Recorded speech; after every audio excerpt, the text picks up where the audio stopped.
Greetings, everyone. This is me again, Zara Bazak. Just checking myself here from my other. Yeah, I'm live. Uh, so I've had quite a thing, feeling some things which were in the past, if they were true or not, uh,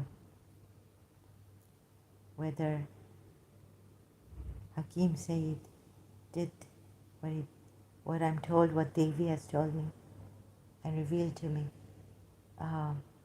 Why this screaming came in 1996 and all this, July, to me telepathically, like on the Mrs. Munira Gulzar screaming for help and all this. So whether she was all that, right, a long time ago, but I had to go through it. Like I was saying, there's no God. But I wished her a miracle at Hamdard School, Hakim Sayyid's, who founded Hamdard School. Not on her face, but behind her back, I wrote in my diary my feelings, my wishes for her. I didn't want to show off or say it to her. And it was my prayer for her. So just as she had joined Hamdard. Anyhow, now we have this. So I've had quite a traumatizing thing, Hakim. If it's happened, it's going to happen on my body, and it's been happening. And things, they take me back to the past. So please bear with me as I'm slow and all this again and again. Sorry, this is the thing which has happened in Pakistan, and I can believe certain things a wicked grandmother can do to a child, So I can believe this. Pakistan governors can do this. So here we have if you think, someone comes here and says you have indirectly maybe Islamophobia, or you have Sheikh phobia now.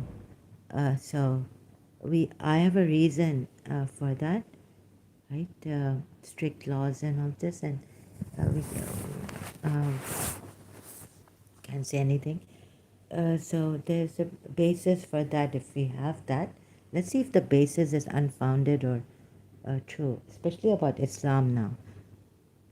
So look what the Quran says about lying, hiding things, and a false religion, false idol worshippers, and all this, false gods, making their own gods, and conjectures, meaning guesswork, doing guesswork on God.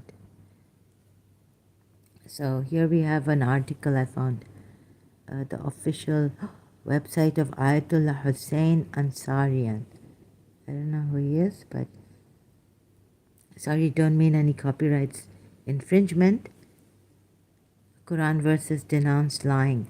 Allah the Almighty says in Surah Nahl verse, sorry, can't get the verse. Only they forge the lie who do not believe in Allah's communications, and these are the liars. Surely Allah does not guide him aright, who is a liar, ungrateful. Surah Zumar verse. Surah Al Imran verse.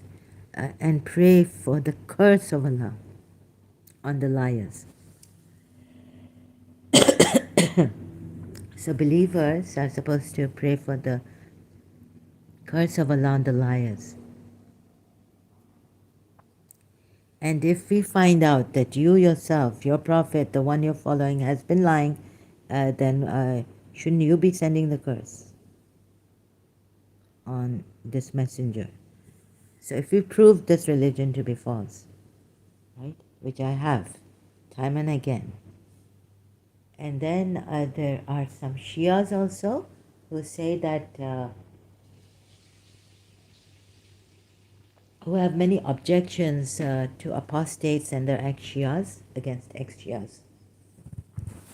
Even the Shias have objections. Like Imam Ali is supposed to be stern with those who leave this religion. They are hypocrites. not only apostates, but they're called hypocrites. A large number of Quranic verses and traditions condemn the sin of lying and describe its evil consequences. The late Haji Noori has collected these verses and traditions and classified them into 40 points for easy recalling and reference. So please don't play around with this, because like I said and have been saying, there's a lot, right, at stake here. The believers have to curse. Allah has told them to curse the liars. You can see all these Quran verses. Please be serious, cooperate. In the end, this is for the good of humanity, betterment, tolerance, and understanding hearts for others. Like if we have Christians, we don't, as a Muslim, start to, like I was shocked to see my religion says true religion. So then I was like, why would others, Christians, Jews, this, and the other Muslims not believe in Imam Hussein? It's so easy to believe in Imam Hussein and love him, right? Even then, the Muslims, our Muslims would reject to that. And they would say it comes in worshipping, the Shias are worshipping Imam Hussein. Surah Baqarah, there shall be no intercourse, nor transgression, nor quarreling amongst one another. Lying is transgression, right? Lying is transgression. And the word, this is Surah Baqarah, the word transgression in this ayat refers to falsehood or lying. In this ayat. Again, in Surah Hujurat, hello, all love to you, sister. Hello, greetings, M16. Love, what kind? Brother, you've got me on my guard. Sorry, you, as a Shia, you cannot send me love. And I'm not your sister, right? Not blood sister. So, let's stick to the Quran ayats, Shia. M16, you're a Shia, I know this. You told me last time. Again, in Surah Hujurat it is mentioned. So don't try to make it here, to the world show that we have some phobia. And you come as a Shia, and you told me the last time that wouldn't that make me rude against Imam Hussein? Right?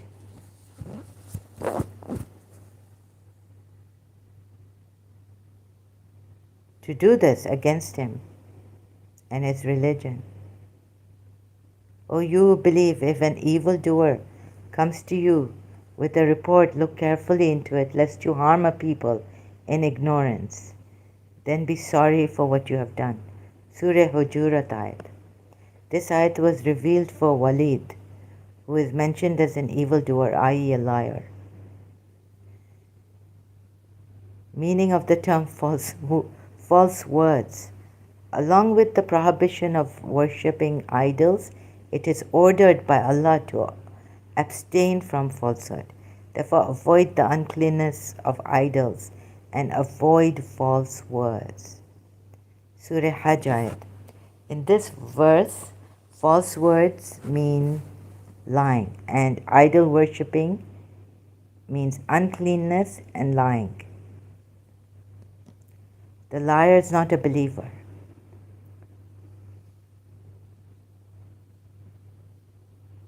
One of the verses quoted above, Surah Nahl, demonstrates that a liar is not a believer, and one who is a believer never speaks a lie. The verse pronounces, only they forge the lie who do not believe in the signs of Allah. For it is clear that one who disbelieves in the divine communications cannot be a Mu'min. Lying is an evil and a sin. Traditions have mentioned lying as a sin and an evil. For example, Imam Muhammad al-Baqir, Hazrat, they say, Muhammad al-Baqir says, falsehood is absolutely an evil and a sin. The liar is accursed. The liar is eligible for divine curse, and Allah causes his retribution to descend upon him. For example, the curse of Allah be on him if he is one of the liars. Surah Nur ayats. The blackened face of the liar. The Holy Prophet says, beware of falsehood, because falsehood blackens the face.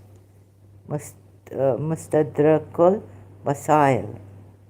What's wrong in, like there are black people? My goodness.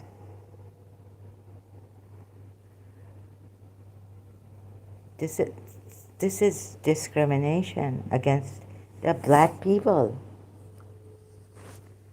Bilal Habshi was Habshi, black. An interesting incident is found in the book Habiba Sayer, Sultan Hussain Mirza, the king of Khurasan, and I don't know, I'm sorry, not at all. So this all. Usul al-Qafi, yeah, this is a Shia.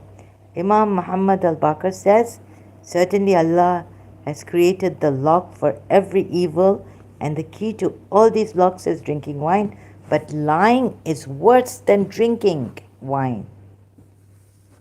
Lying is worse. Usul al-Qafi.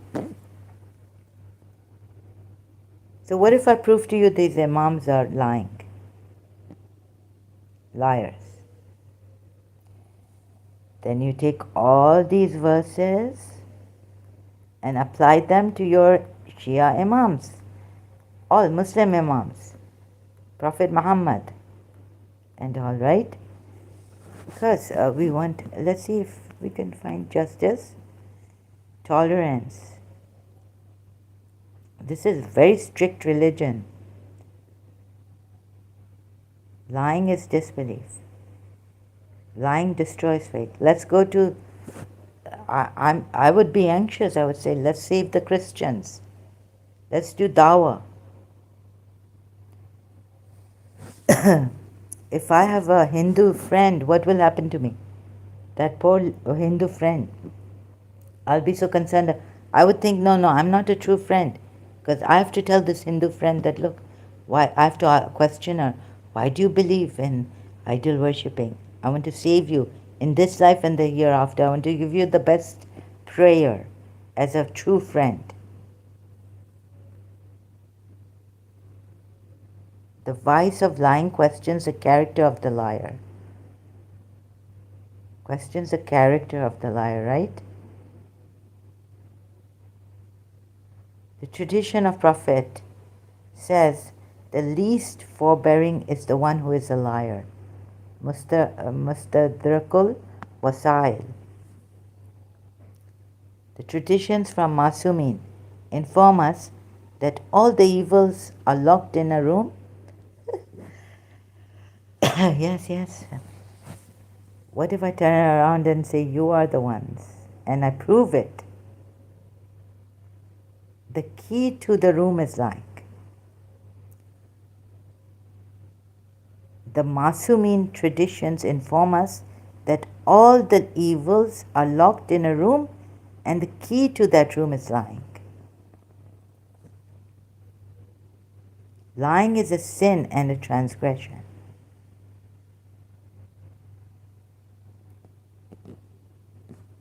The Holy Prophet is reported to have said, avoid speaking falsehood, because it is a kind of evil and transgression, and both of them belong to hell.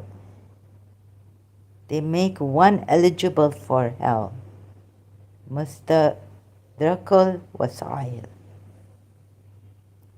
According to other reports, 70,000 angels cursed the liar.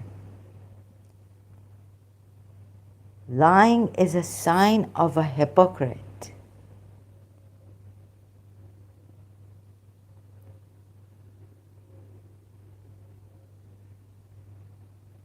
The following tradition of the Holy Prophet is present in the book of Mustadrakul Wasail. The three signs of a hypocrite are lying, betraying trust, betraying trust. Prophet Muhammad first adopted Zaid. Surah Tahrim, he goes pleasing his wives against pleasing Allah. He also makes a... Where are you people? Sorry, M16 brother. Thank you for your love. If you're coming, I don't know from where now. And I'm just acting defensive because I've had a lot. In my previous live stream also, there are some Muslims who do not look at the truth about the Quran ayats. So I don't know when you will start to attack me, like in a very deceptive manner. Or whether this love of yours for a sister is sincere and true. Sorry, I cannot say because I've had such experiences with Muslims here, Shias and Sunnis. But thank you if you really mean it sincerely. We trust the other, we give you the benefit. I've given you benefit of the doubt.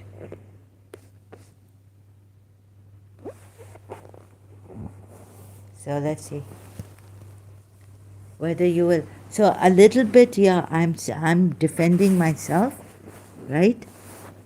I'm kind of apprehensive about your love for me. Hello, all love to you, sister. Thank you, brother, very much. Let's see how you mean it. If you really do, I'm sorry. But, I'm a little bit after having been deceived by Muslims and all this. And you also last time how you came to show, I think you could be, I don't know, in taqiyya as a Shia, but falsehood is the worst of psychological ailments. Amirul Mu'mineen says the disease of lying is the most dreadful of the psychological diseases. Mustadrakul Wasail, lying is an embellishment of the Satan's hands. A narration of the Prophet is as follows. Certainly Iblis applies antimony, surma, wears a ring, and uses snuff. His antimony is laziness, and dosing of the ring of his fingers lying, and his snuff is pride and arrogance. The worst earning of a man is falsehood. The Holy Prophet says the worst of the Prophet is from the trade called lying. So if you think your religion is profiting by you lying for your religion to defend Prophet Muhammad and your religion, then it's the worst of works you're doing.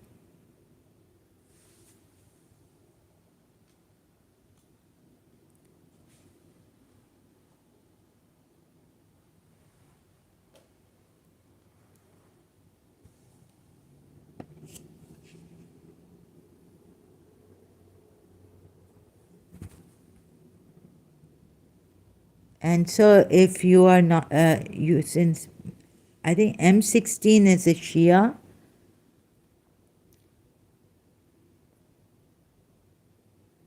divine punishments. Lying is that Allah makes the liar afflicted with forgetfulness. Falsehood is one of the doors of hypocrisy.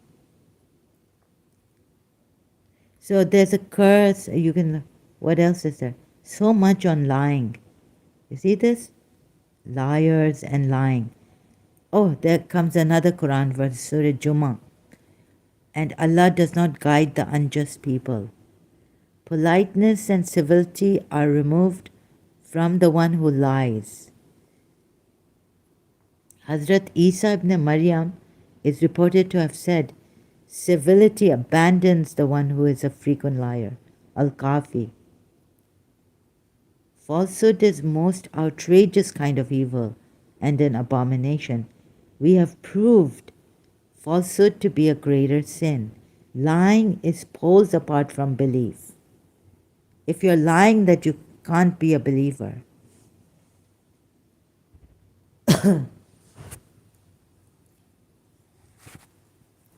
The greatest sinner is the one who has lied. The Prophet of Allah said, the greatest of the sins is talkativeness and falsehood. Greatest of the sins. Mustadrakul Wasail. I don't know whether this is a reliable book of the Shias. From the four, let's see. I even forget my own 4 authentic books.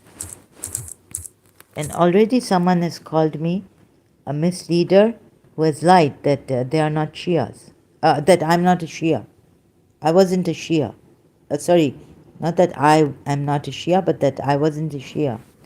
4 authentic Shia books. Sorry, I keep forgetting. My memory also is very bad and I don't remember.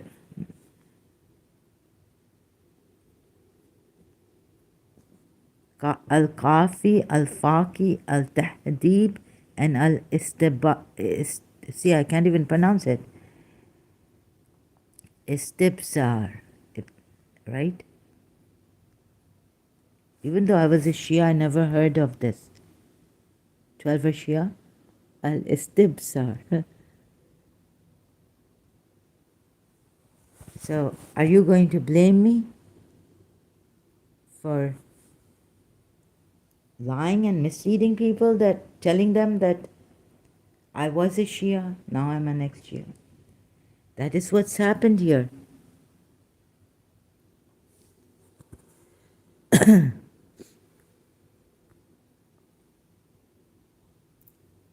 So let's take it now. You can curse people. Allah says the curse is on the liars. Excuse me. Right? And what if this what these idol worshippers do, they don't lie? Right?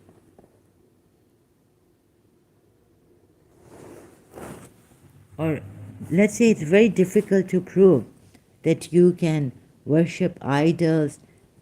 But the way I started was I found this verse, the family. But you say you don't worship this family of Harun relics. You don't worship this. This is not worship. But for the polytheists, this is part of the worship, and they don't deny that they even worship if they had these relics. Family of Harun and Musa, the relics. In a tabut, Surah Baqarah ayat, where is it? I keep forgetting the ayat number, but I know, oops. So 248. So for just if you can see that for the polytheists, if this tabut comes down, I mean, if then they have relics of this tabut, or idols that represent their avatars or their devis and devas, they can worship. They don't divide their worship by saying this is ritual, this is this, and obedience to the Prophet is not worship of the Prophet along with Allah. So here we have, when I was trying to make the Sunnis understand that, some of the Shia practices, they have tabut, right? In Pakistan, tabut of Imam Raza and Bibi Sakina and all this, So, and said to them the prophet, indeed a sign of his kingship is that will come to you the ark. In it is tranquility from your Lord, and a remnant of what was left by the family of Musa. And the family of Musa and the family of Harun. The family of Musa and family of Harun will carry it, the angels. Indeed, in that is surely a sign for you if you are believers. Now, something happened today. Devi, I asked, trying to connect to my long time ago, my grand aunt has passed away, but she had a Devi. So I said, Devi, are you, it's like, shaitan, what, a jinn from the jinn? Or are you, so she said, do we, Zahra, do we take your religion, a very like, oh my God, the way she said it, so succinctly. She said, don't we bow down to human beings, each other? Haven't we taught our people to bow down to each other? And I said, yeah. And, but according to your religion, when Allah made asked the angels to bow down to Adam, Iblis did it. Do you think Iblis would ever bow down to a human being?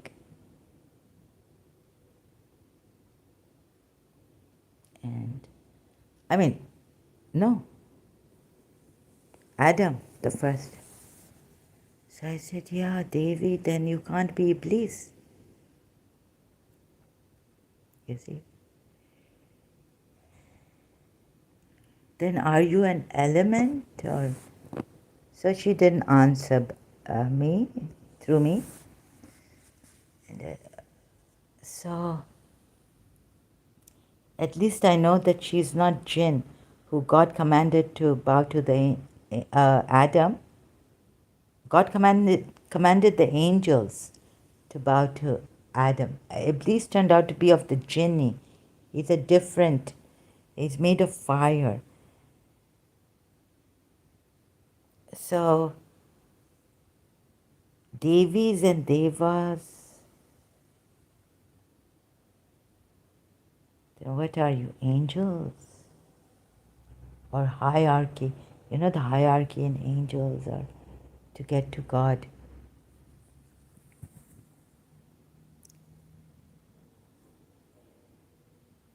You see, God says in the Quran, so this also, you see,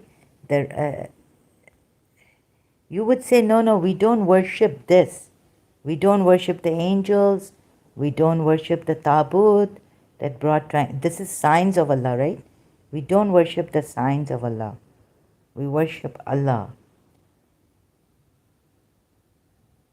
But the idol worshippers might say that we don't divide our worship, that we don't worship the signs of Allah.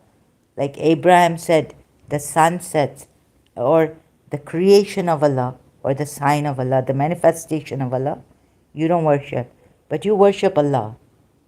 But the idol worshippers would say that we don't divide like that.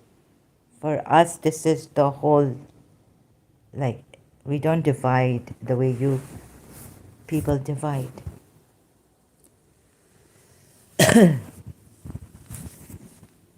Your Allah wants you to divide. Like the ark they worship, the sign they worship, the angels who brought it they worship, the relics of Musa family and Harun's family, remnants of what was left by the family, they would worship. Indeed, in that is surely a sign for you if you are believers. Now, this is the closest we have to God in Islam. Otherwise, you can't get to the true God in any way, have union or anything. Signs are, right?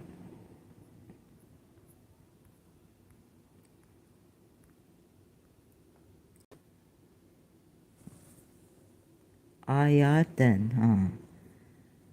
Indeed, in that is surely a sign for you if you are a believer. But you say, no, no, we don't worship the signs of Allah, we worship Allah alone. These are all created things of Allah. We don't worship them. Then,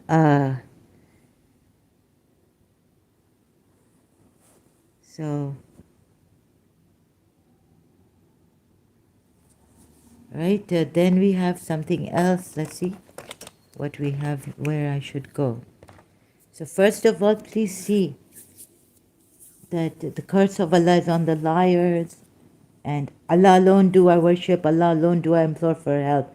Guide me on the right path, the path of those on whom thou hast blessed, not of those who have gone gone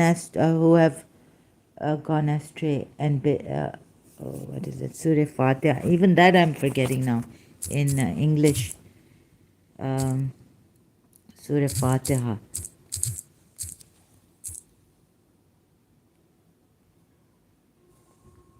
Right? This part. Um, Thee alone do we worship, and Thee alone do we implore for help. Let's start. Huh? And this part.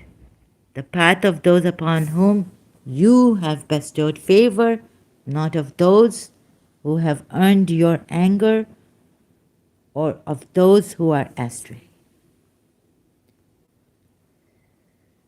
Right?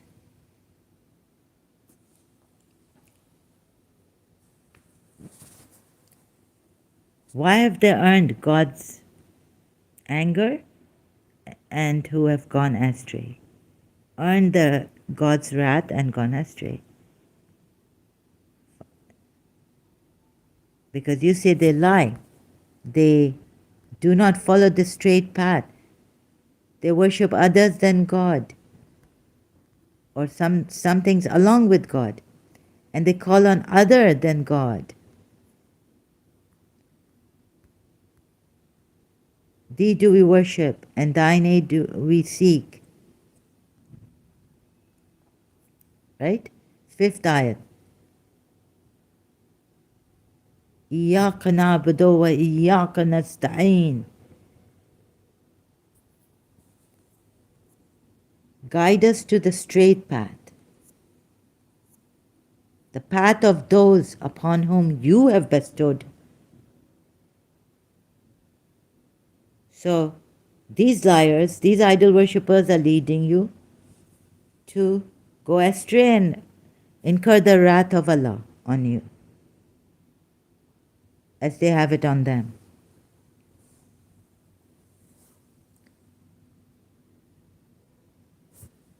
Right?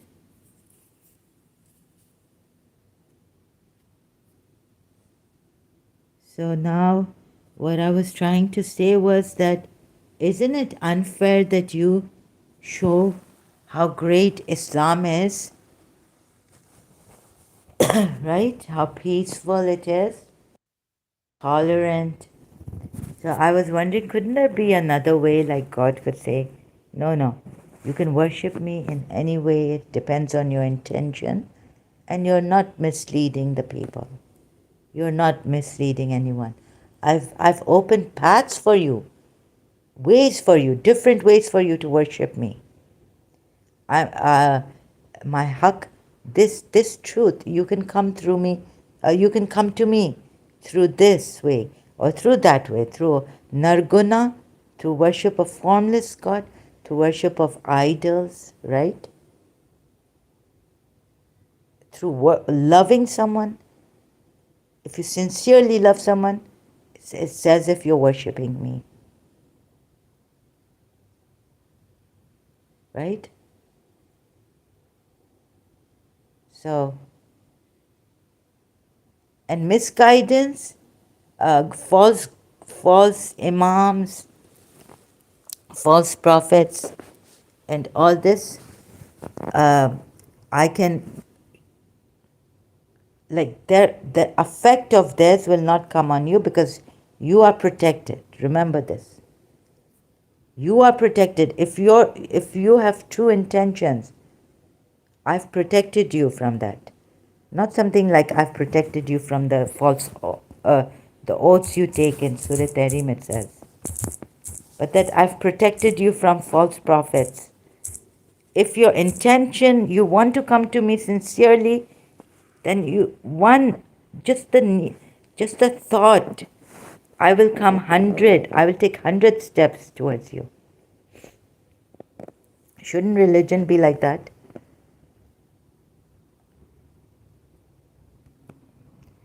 Allah has already ordained for you the dissolution of your oaths, and Allah is your protector.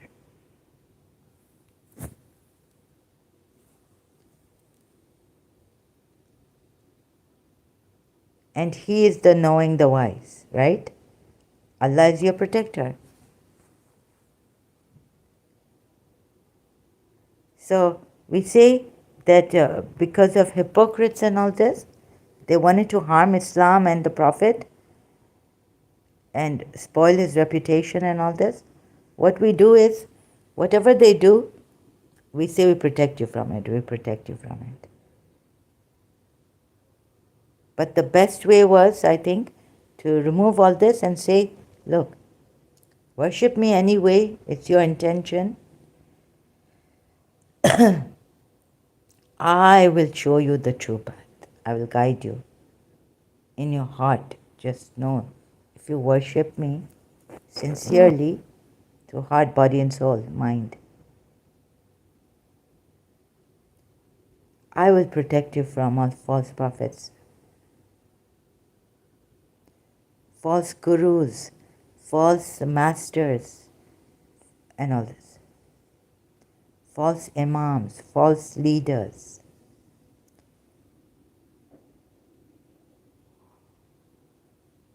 Right? So there's, can you see it? Not just when the Prophet's wives annoyed him. What has he done here? O Prophet, why holdest thou to be forbidden that which Allah has made lawful to thee? Thou seekest to please thy consorts. Pleasing his consorts? Here we are told. Then we are told Allah has already ordained for you the dissolution of your oaths. And He's your protector. And remember when the Prophet confided to one of his wives a statement. Now it's against this wife, one wife. If you two wives repent to Allah, though your hearts have deviated, it is best, for your hearts have deviated. But if you cooperate against him, then indeed Allah is his protector. Jibrail, the righteous among the believers, and this is a war, this is on the battlefield.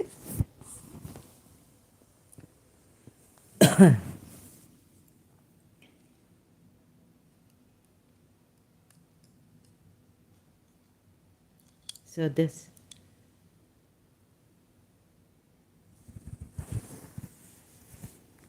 So please,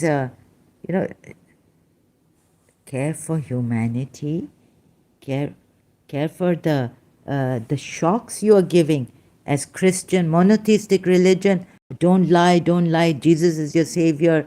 Muslim, don't lie. More strict. At least Jesus Christ didn't have those strict laws, but at his time. So, but the master will come and cut you into pieces if you're a disobedient servant. What does that mean? The parable, right?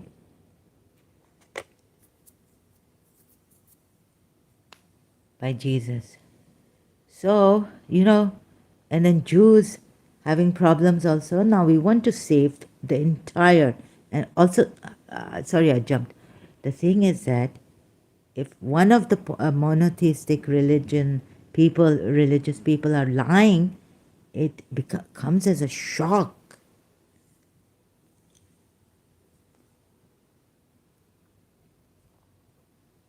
You see? Not only that, now in the Quran we have curses on the liars. Many ayats like this. And yet you see, Jews will remain Jews. There will be Jews. There will be Jews in this world. There will be Christians in this world, and there will be Muslims, Shias, Sunnis, every kind. That we have, right? So, what can you do now? You want to save everyone. What can we do now? It's not just our religion.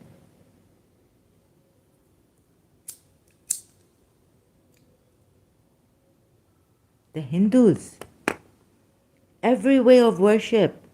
Because you see, it can't be that you're following one true God and having various religions. That's not what this Quran says.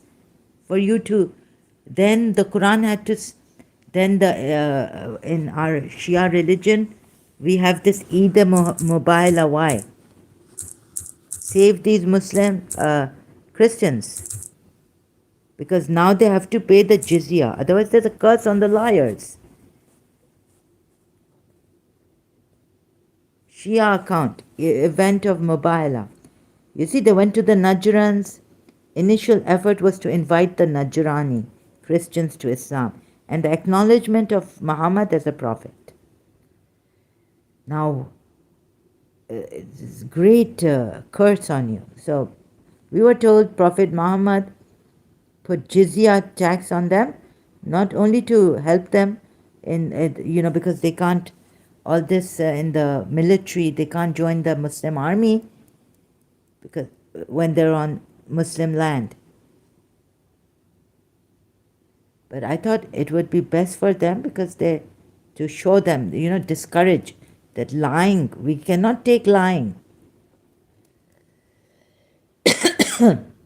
So it would have been a curse on Prophet Muhammad had he just let them go like that. In this, although Surah Kafirun says, for you, your religion, for me, my religion, yes, and you have to wash your hands off then.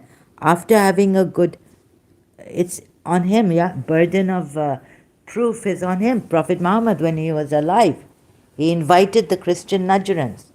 Now, if they say no, then the curse is on the liars.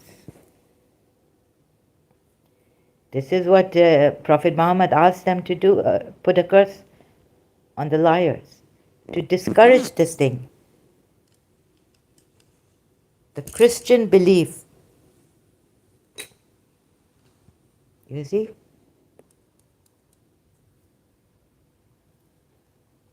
You see how it becomes a problem. But we want to save Christians, not taking jizya, not putting curse. But just saying like a Hindu friend of mine said, when I said, I'm praying, I'm asking for Allah for Bibi Maryam's help, she said, you've come a little bit below, right? The thing.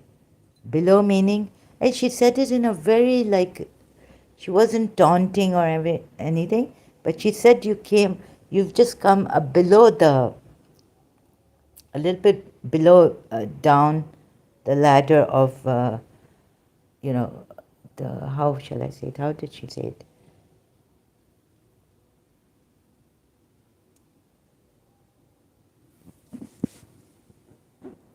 Not in a taunting way or anything, but she said, you've stepped below.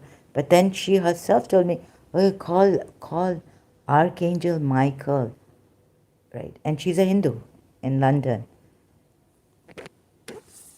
She's a British, but that, you've taken a step down, right? So we take, for example, the idol worshippers also, they take a step down. First worshipping the idols, then that takes you, Surah Zumar ayat 3. nearness to Allah, guiding you. So maybe what she meant was different and I misunderstood her, because they have idol worshipping, but then they have this thing of meditation, and in meditation sometimes they have to concentrate on the idol or the avatar or the demigods, until they reach that place where they no thought. So she told me that when she was meditating, her thoughts, she was beyond thoughts. And her uncle couldn't believe it. She told her uncle, and her uncle said, no, I don't believe that you meditated and you went, like your thoughts didn't come anymore. You went to that place of thoughtlessness. No thoughts coming to attack you. And I was like, wow, you've gone to that place. Wow. But she's very humble and all this, so please don't misunderstand her or what I'm saying about her. Okay, so like this, then you see Surah Zumar ayat. These people, they don't want anything. So I've been trying, why? To explain again and again, please look at this. God could have made it. This is my, as a Shia, I started to contemplate. Said, God, why can't you find another way? Another way meaning, now I can put words into it. My enemy could get me and be very eloquent and start to justify their acts. And I would just be, what? I'm so shocked, what shall I say? Inside, like, what shall I say? How shall I say it? So it takes me, I'm slow. It takes me like 20 years later. Oh, I should have said it like this. Oh, yes, there's such eloquent people here, explanations and all this.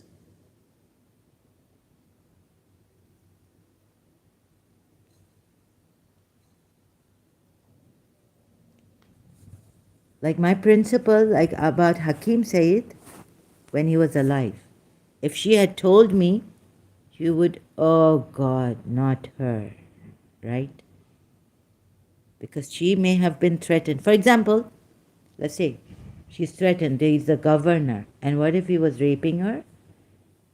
Okay, when you go back home, if you say anything against me, your whole family will be, I will see to it. You will see what I do to you. You have niece, you have sisters, right? Just imagine if I'd found out what Hakim Sayyid was doing to her then. I'm the governor now of Sindh. And I'm out here, oh, help, help. My mummy is being raped. Thank God at that time there were no internet. We didn't have it. We didn't have computers even. My mummy, this, Hakim Sayyid. Okay. Imagine what would have happened to me and her family. Maybe he would not have harmed her family, right? So why didn't, let's say, like she was so stupid of you.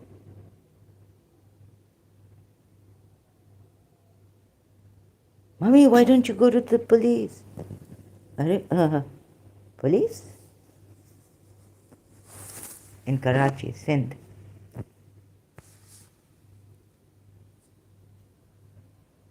So I'm very, very slow and stupid, right? Get it after many years. And I still don't have words like how to express this. Let me struggle. So the thing is that I asked God that if you see, like it says in Surah Sajda, all these ayats like 13, like man is ungrateful. We have given man everything and yet he's ungrateful. Why didn't you give man gratitude, the feeling of gratitude? Or the rest would be solved. And why are you testing? You see, here, had we willed, we could have easily imposed guidance on every soul. It would have solved the problem. There would have been no hell, no nothing. Why do you need to test these people? Huh? You know what is at stake? If you test these human beings and Allah in another ayat says, man is weak. Another Quran ayat, man is weak. Had we willed, we could have easily imposed guidance on every soul, nafs. But my word will come to pass. So I proved this was shaitan. Because shaitan said, I will lead many astray. God said, yes, but illa mukhlasin. Now only the mukhlasin you cannot. I send mukhlasin to guide you, and you cannot. What nonsense is this? I mean, what I mean is this nonsense, it really angers me, because what is at stake is why even test these humans? You have angels to worship you, and it's not proper to test them unless you bring it in their heart and send guidance outside. It's not just. It's not fair. Are you only thinking of few, your mukhlisin, who will come and guide you? How many have they guided? Jews are still there. Christians are still there in this monotheistic religion. In Muslims, we have Sunnis questioning Shias if they don't kill them. They feel disgusted with the Shia, some of the practices and things. And they say they're kafirs. Shias are disbelievers and mushrik, polytheists. And innovators, bid'ah, doing bid'ah.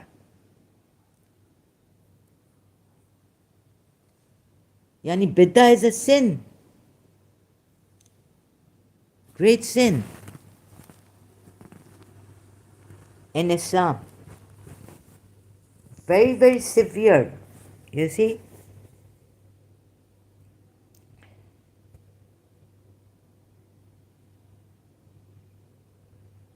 I don't think God needs faithful people and unfaithful people.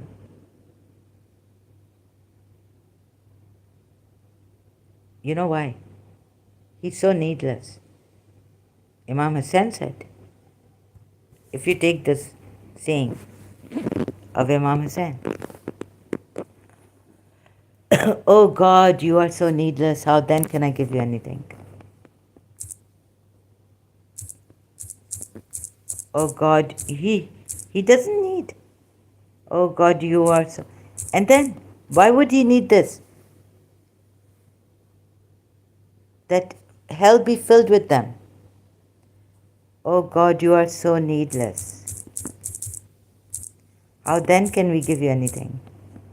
How then can we give, please, logic, give you anything? The Shia say we've applied our intellect also, logic also. What are you telling us?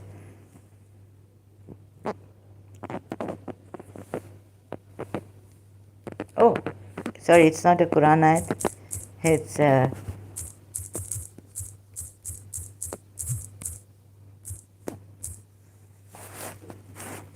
supplication.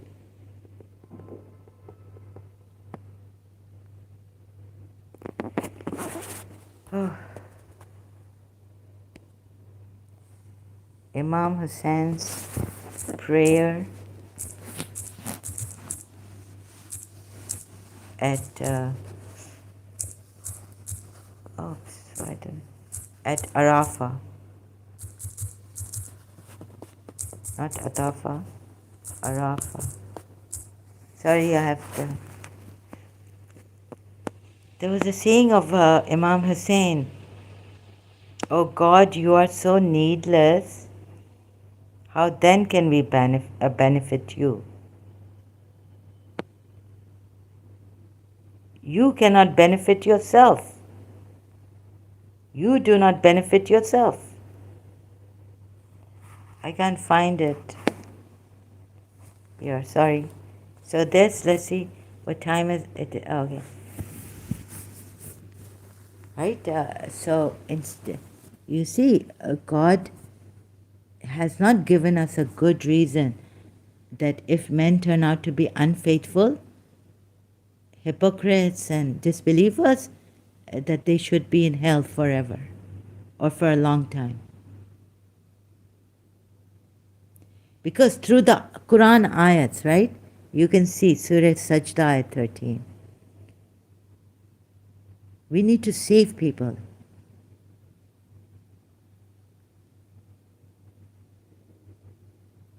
Right?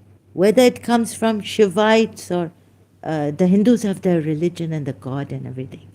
Their culture, it has been as old as anything. Their rishis have. So, for them it's God, God. Everything, every Tom, Dick, and Harry. For the Hindus, it's been like this. Now they've become atheists, some of them, and they can go into various paths. But, this whole thing started with these Hindus giving much importance to spirituality and meditation, and from God knows when they have had this. God, they can't live without spirituality and God. It's embedded in their blood culture from day one. They have Vedas, old scriptures. They make animals gods, everything God. I mean, I'm not everything, but sorry, I'm exaggerating, right? So,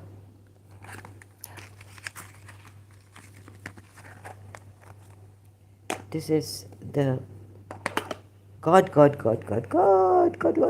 and spirituality. With due respect to Hindus, sorry, I don't mean to, but you really, this God. So, Jiddu Krishna Murti, at one time I said, no, Gurus, God, this, that, God knows.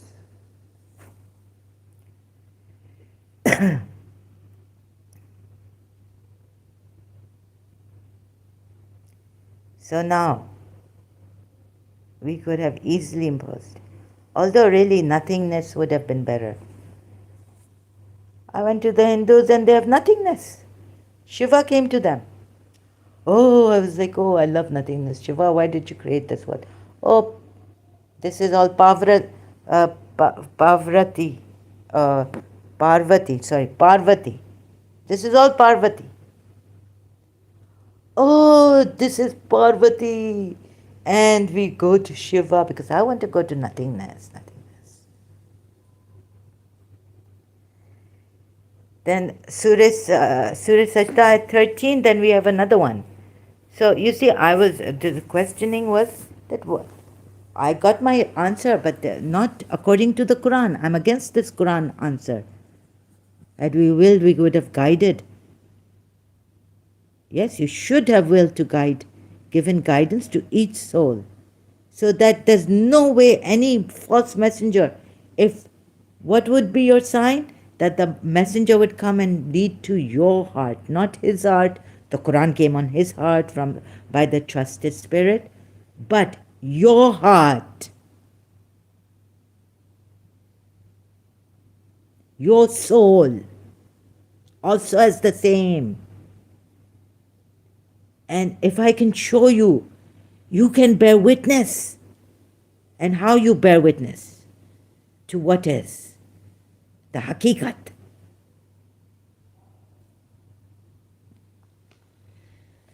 Then you know this is the true.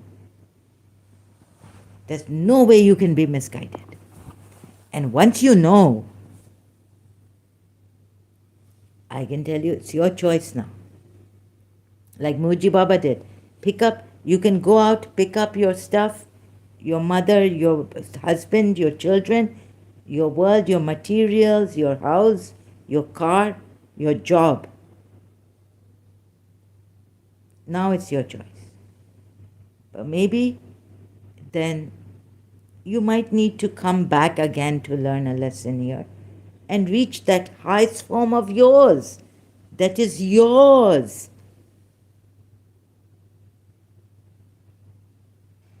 You are thoroughly purified.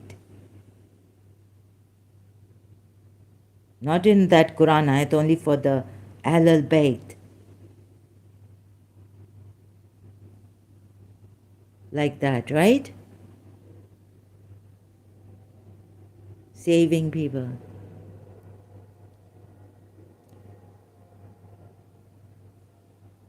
Thank you. If M16 you remained here, much, much grateful to you. My hands together. Uh, much, much grateful for not criticizing me this time, not nothing. You silently persevered for all that love for me you have as a brother or a sister. Thank you very much. I really appreciate it. I cannot say how much. Right? So I'm after the truth. Thank you. And I could, yeah. Oh, so I was going to just show you this one that, where's that God says, I gave him everything. And Shaitan also taunts you people. I gave him everything, yet he is ungrateful to me. Yet ungrateful to me.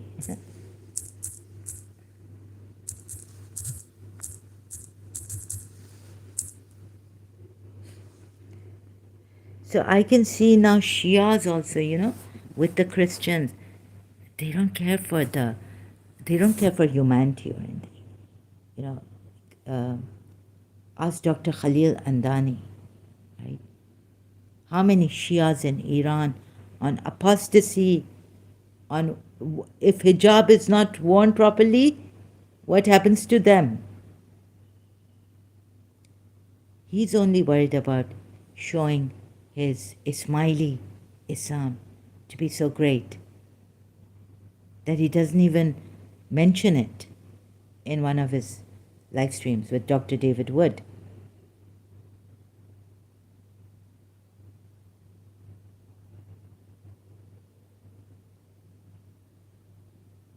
He doesn't care if an Shia imam doesn't get to reach a lady who is oppressed. He doesn't care about that. Did he ever question God on that? That he's saying to this Christianity channel on YouTube that only allow, I would request you to allow also this. Allow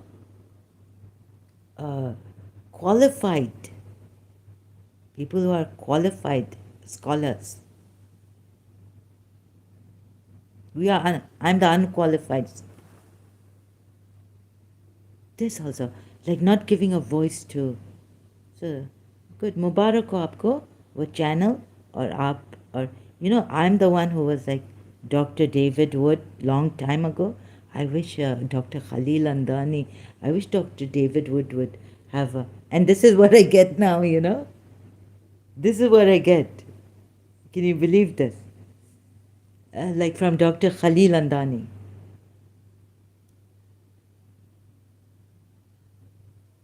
Chuck out the polytheists, chuck out those oppressed, academically speaking, but are you looking at those, you're trying to say, okay, how to do this thing, be respectful, this, that.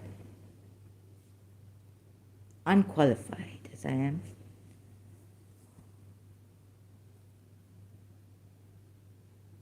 So,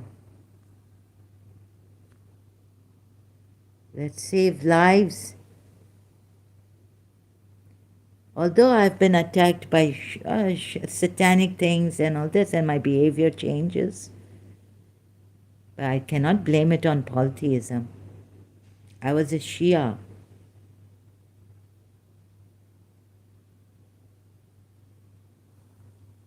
And I tried and tried and tried to be a good person. I did Shia du'as.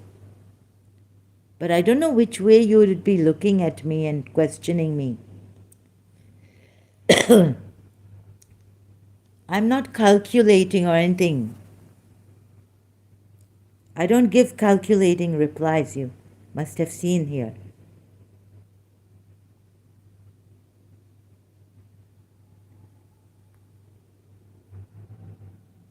So, a soft, lenient way of knowing God. God is so merciful. You can say, come to me as you like. And so these Quran ayats can help, but I'm against them. Like, yes, do send guidance to the soul. This merciful Allah should have. So when a guru comes to you, or a master comes to you, or the prophet comes to you, points at your heart, your soul, your soul. And not sending them to hell because they're disbelievers. Just because they are disbelievers and they lie because they are worshipping false gods. Sent to hell.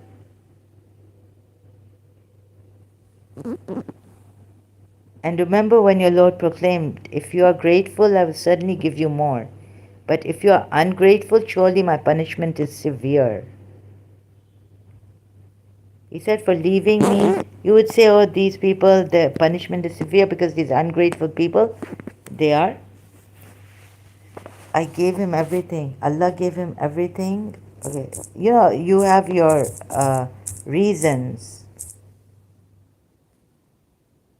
Yet he is ungrateful to me. If I could find that ayat.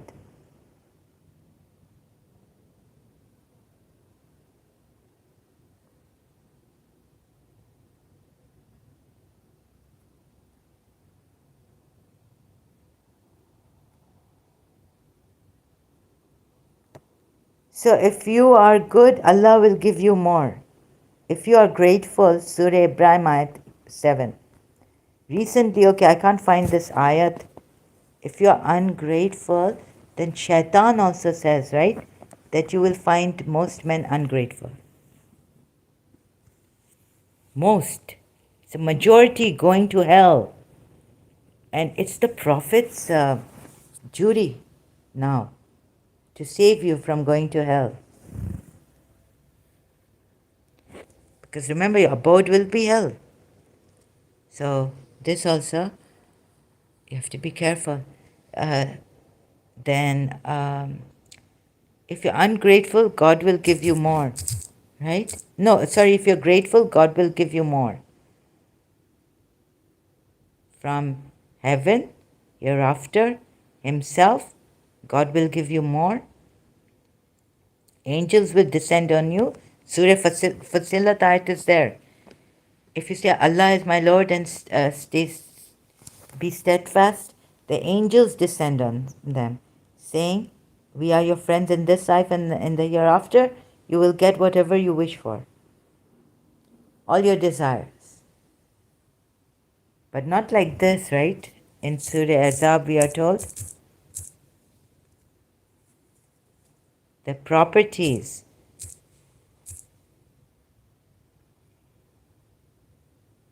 He has also caused you to take over their lands, homes, and wealth, as well as lands you have not yet set foot on, and Allah is most capable of everything.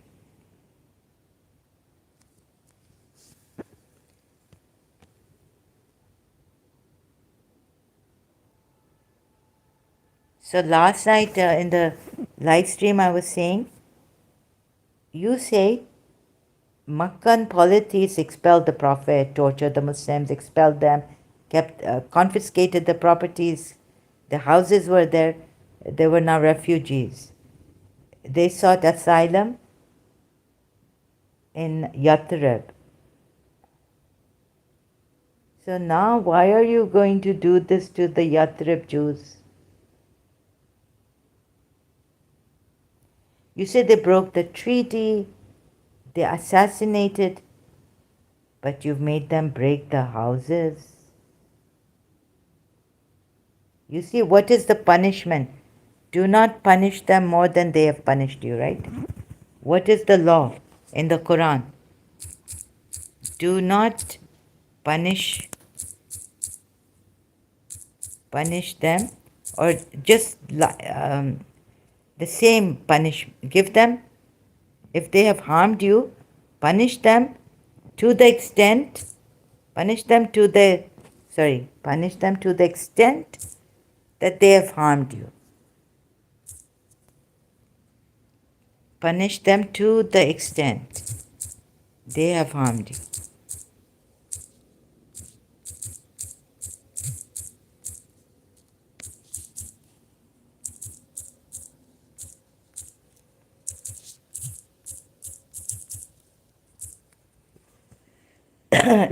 And if you punish an enemy, O believers, punish with an equivalent of that with which you were harmed. Now the Makkan polytheists expelled Prophet Muhammad, not the Yathrib, not the Jews of his time.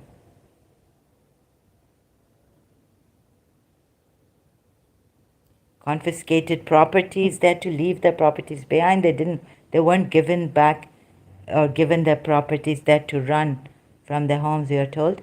And so their homes left there in Makkah, right? And their properties.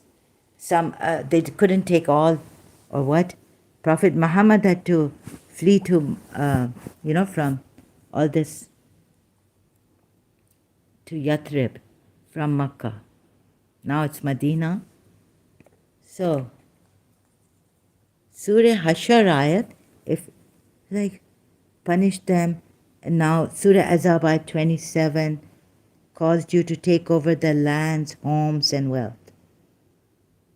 Didn't you do the same thing as Makkan? In fact, you've done worse than what the Makkan polytheists did to you initially. And ask yourselves, can you then practice any religion now without paying the jizya? Or what happens to the polytheists? They are impure, they have to... So this also, Surah Hashar ayats also, broken houses, cut down trees to disgrace them. So you did a whole lot of damage to them, right? More than they did to you. The Yathrib. Then what you've done, then you go and say that, no. And in Surah Tawbah, if you say against the polytheists also, okay, they did this. Why are you defending the polytheists? Then for this reason also they were wiped out. Wouldn't you say? Polytheists are unclean. So they cannot now remain in Masjid al-Haram.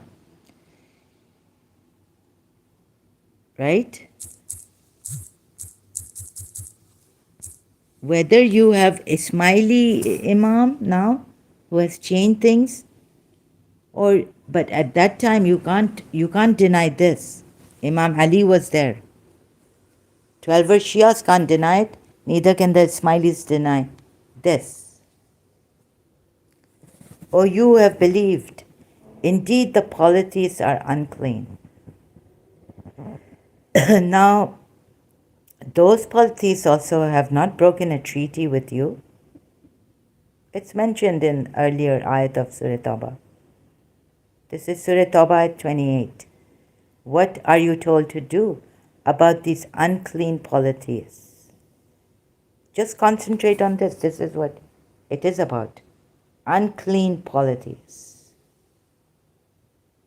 So let them not approach Al-Masjid al-Haram after this. their final year. It's not about breaking treaties here. These polities, these. When you say read in context about other ayats, then look at this ayat for what it is.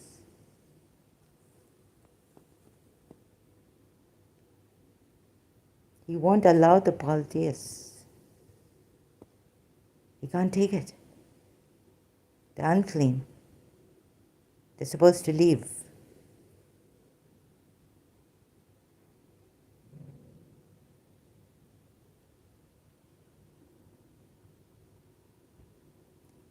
So look what a clever way he tried to clean out. And can you now trust him and his Allah for saying they broke pacts, they expelled the messenger? All your Islamic history coming from your imams, 12 imams, your Ismaili imams, and Sunni sources, other Islamic sources. Do you expect me to trust all your sources? Or whichever source you choose? This remains true. The way I've logically brought you here to decide. Okay? Thank you very much. I will continue later. I've lost. Now I'm losing my strength, out of breath. Thank you very much, M16. God bless you and your family members. May God love you, all the love for you too. And your family members, your country, your people, your friends, your acquaintances. I wish you God's love.